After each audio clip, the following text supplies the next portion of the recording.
Bonjour à tous et bienvenue dans ce nouvel épisode du Covipod. Je suis Julie, diplômée d'infectiologie et rédactrice santé à Futura. Si vous voulez soutenir ce podcast, n'hésitez pas à vous abonner, à laisser une note sur vos plateformes d'écoute préférées.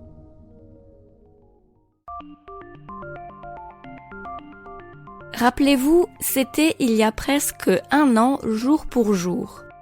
En novembre 2020, un nouveau confinement fut décrété pour contenir la progression rapide des cas de coronavirus.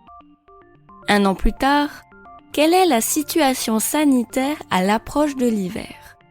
Les infections vont-elles exploser comme l'année précédente ? Après des mois de calme, l'incidence du coronavirus est en hausse dans plusieurs régions. Olivier Véran, ministre de la Santé et des Solidarités, a évoqué une petite poussée mais pas un rebond. Le taux de reproduction du virus, soit le nombre de personnes malades que contamine un infecté, est de 1,06 au niveau national, signe que l'épidémie progresse à nouveau. Il était en dessous de 1 depuis la fin de l'été. Il y a grosso modo 3 zones où le taux d'incidence a dépassé le seuil d'alerte. Le sud-est de la France, la région parisienne et les Pays de la Loire à l'ouest du pays. Le coronavirus circule principalement chez les adultes entre 20 et 50 ans. Cette constante ne change pas.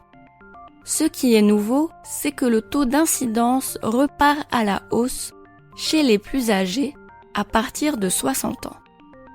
C'est particulièrement frappant dans les Pays de la Loire, où 59 cas pour 100 000 habitants sont des trentenaires, un chiffre relativement stable depuis la fin de l'été, mais où 183 cas pour 100 000 habitants sont des octogénaires, un chiffre en constante augmentation depuis plusieurs semaines.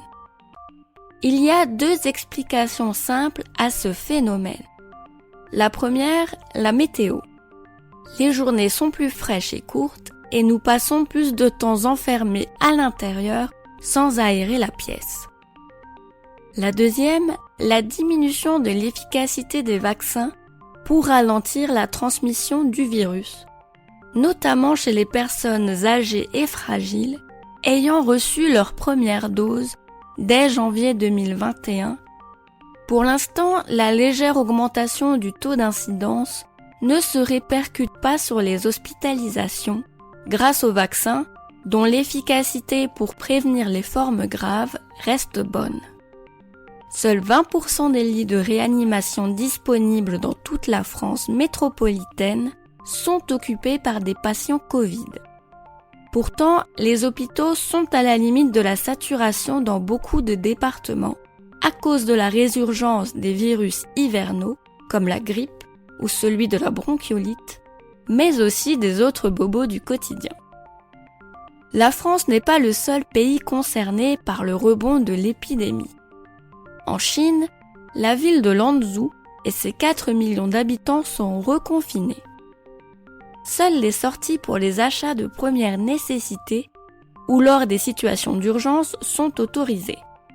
Cette décision a été prise après l'identification de seulement 29 cas autochtones, essentiellement des touristes chinois en visite dans leur propre pays. Mais les autorités chinoises ont en tête les Jeux olympiques d'hiver qui auront lieu dans leur pays début février 2022. Ils redoutent une flambée de cas autour de cet événement sportif mondial. Ailleurs dans l'actualité autour du coronavirus. La France a commandé 50 000 doses de Molnupiravir, un traitement anti-Covid élaboré par Merck. De son côté, l'Agence européenne du médicament accélère les procédures de contrôle de conformité aux normes européennes. Suite à cela, Merck pourra faire une demande d'autorisation d'utilisation d'urgence pour sa pilule. La dose de rappel chez les majeurs pourra être faite avec le vaccin Moderna. L'Agence européenne du médicament a donné son feu vert à l'injection d'une dose de cette formule 6 à 8 mois après un schéma vaccinal complet. Merci d'avoir écouté cet épisode du Covipod. Grâce à la vaccination, l'épidémie de Covid-19 décline. Mais nous ne sommes pas à l'abri d'une nouvelle vague épidémique, vous l'avez bien compris. Les gestes barrières restent primordiaux. Pensez à toujours bien porter votre masque sur votre bouche et votre nez et à vous laver régulièrement les mains au savon et à l'eau. Pour soutenir notre travail et améliorer notre visibilité, abonnez-vous et partagez ce podcast autour de vous. Vous pouvez retrouver l'actualité scientifique autour du coronavirus sur Futura. À très bientôt!